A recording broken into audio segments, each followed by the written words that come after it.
Ano yung mga pinapara nyo, boss? Lahat ng uri ng sasakyan, no?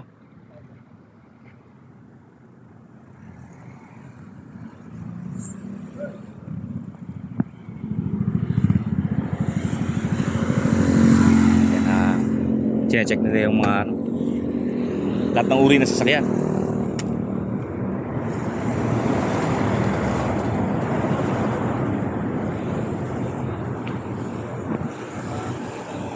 Sir, anong mga dokumento yung kailangan nilang i-present? Sir, yung updated po ng kanilang ORCR at driver license. ORCR, sir, tsaka driver's license.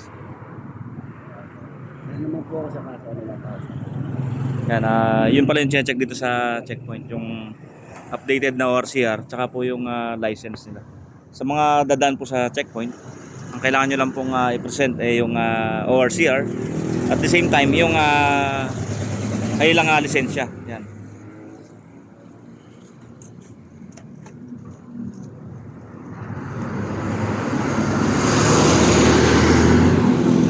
Sir, good morning. Ano ba yung mga check nyo dito sa checkpoint? Yung Sir, karamihan po, license po sa ORCR po. ayun. Na ORCR na ipipresent na kailangan may papel yung dala nilang motor. Apo. Tsaka yung kanilang driver's license.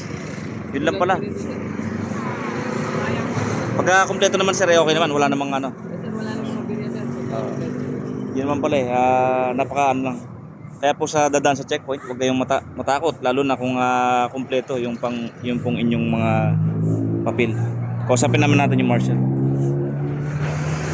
Sir, good morning. Sa mga natitikitan nyo, ano yung mga violation na nahuhuli nyo rito? No helmet po sir. Yung walang helmet No helmet po. na dumadaan dito. No license. Walang lisensya. Apo.